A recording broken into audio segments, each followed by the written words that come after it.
All right, welcome back to part 2 of my video addressing a video.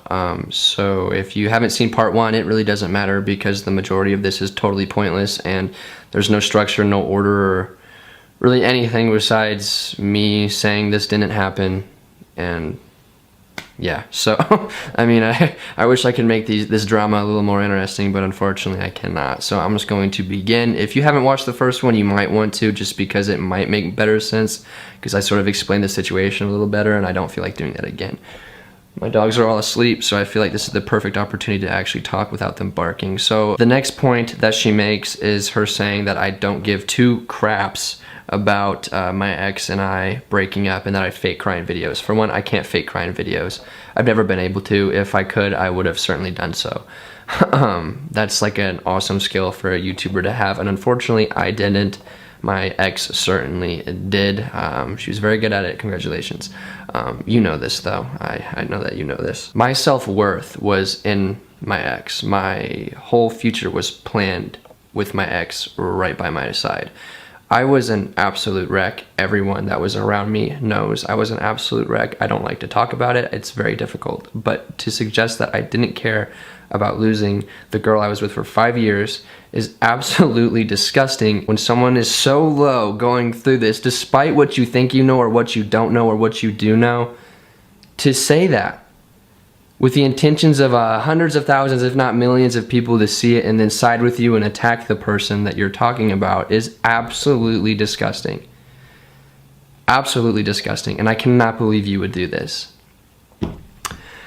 Also, the first 3 months of this whole break turned to break up, all the posts by my ex were about how happy she was and then sponsors. Mostly sponsors, like literally every day. But they were all about being happy. Why am I not allowed to do this as well? Also, my ex literally made a video about how to be happy, and I'll be honest, it didn't work. I was still very miserable. So to suggest that I'm this bad guy for not being miserable, although I was, but I certainly didn't feel the need to, you know, call you and let you know, or something. Like, I don't know what even the point of this was, besides to blatantly attack me and get people to dislike me for absolutely no reason. And when I say no reason, I mean this reason. I don't mean I haven't been mean to Gabrielle on occasion. I haven't acted out of line. I haven't said things that I don't regret. Like, I've certainly have. That I have regret. I do regret. My bad. I've said things that I regret. I've done things that I regret. This happens. Unfortunately, it was happening too often, and that's why we broke up, or at least that's one of the reasons we broke up. But to suggest that I didn't care about this whole thing was such a disrespectful, disgusting reach that I know you know isn't true. So this is the next point that I think most people are interested in, and it's been twisted to make me look like this manipulative monster that made my ex do everything for me, and I just forced her to do everything. This is certainly not true. I think that's obvious to most people, but unfortunately there are people that believe this. But my ex did buy her car. That video was in a way manipulative and a lie, and I'm sorry. But the plan all along was that I would inevitably buy myself a car, which has arrived at this point, and my ex was supposed to supposedly surprise me with it. Is it fake? Yes. I'm sorry that upsets everyone. I understand why, but I enjoyed making that kind of content. My ex enjoyed making that kind of content, and it is also very difficult, if not impossible, to actually buy someone a car, get it insured, get all the information ready without having to communicate with them. I'm sorry that ruins a lot of videos for you guys, but that's just the truth. I'm not ashamed by this. I'm not embarrassed by this. The video was great. I thought it was very motivational and emotional, but I would also point out that it wasn't my idea to do that, and it was certainly agreed upon.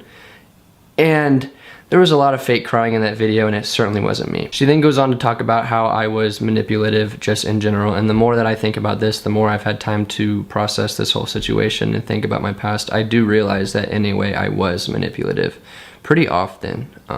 It wasn't like I was waking up in the morning saying, oh, I'm going to manipulate my future wife gone wrong, but I certainly was manipulative to an extent and in a sense, but it wasn't like I was forcing her to do all these things. I certainly wasn't.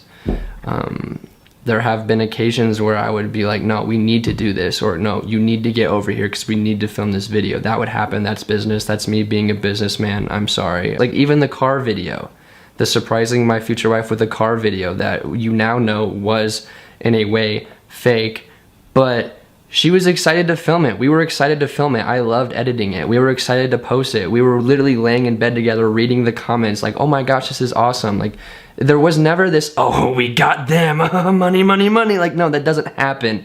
We don't act that way. We literally just saw it as like this motivational part of our life that we wanted to make more interesting because that's what YouTubers do.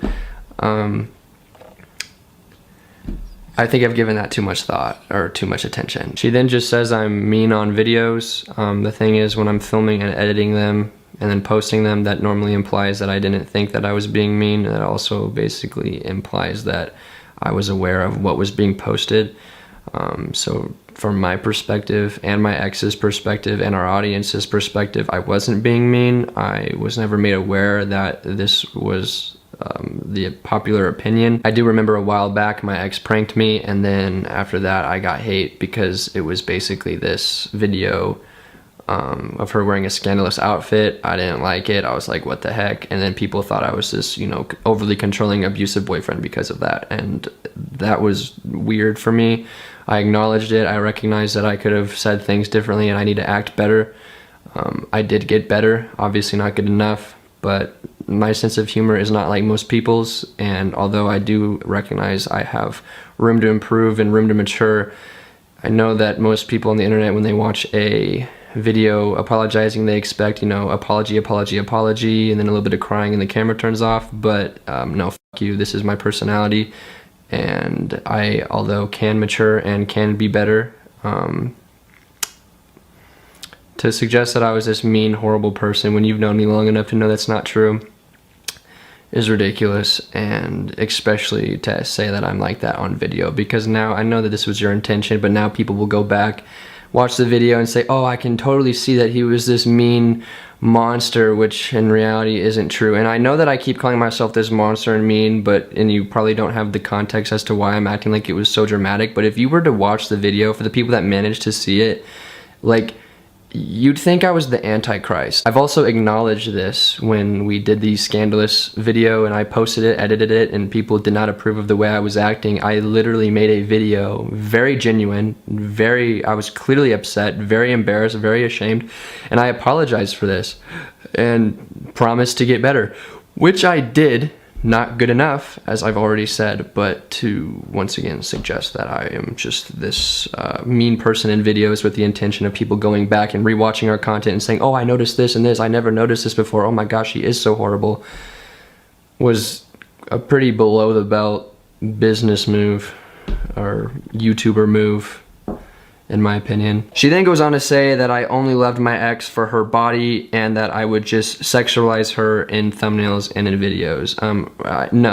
No, I didn't. I would hype my girlfriend up because she was extremely attractive and beautiful, and I thought so, and I knew everyone else thought so, and also she was rather quiet, so when I'd hype her up, it would give her more confidence in the videos and around people in general. Also, I was never made aware that this bothered her, and as her boyfriend, I will continue to do that and continue to say exactly whatever I feel like saying until she tells me it's not okay, which she never did. So if that bothers you, I am sorry, but it certainly didn't bother anyone else, and it's never been made apparent, or I've never been made aware that this was bothering anyone else or making them uncomfortable. And if it was, I really wish that you had told me years prior rather than waiting to try to ruin my reputation with this ridiculous reach. Also, I don't make the thumbnails. I take them after getting them approved by my ex, and then my ex makes them. So I would argue it's not me doing that to her, it was her doing that to her, and she had the intent of getting the video views. I'm sorry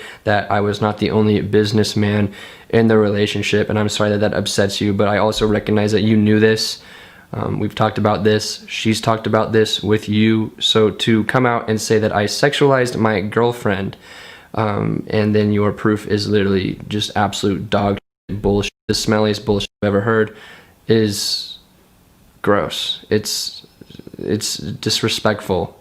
It's making me upset. She then goes, I don't know if Jack likes me. I had no problem with you. I thought we were friends. I thought we were cool. I thought your family and I were cool, considering they literally invited me to their wedding and I haven't seen them since then.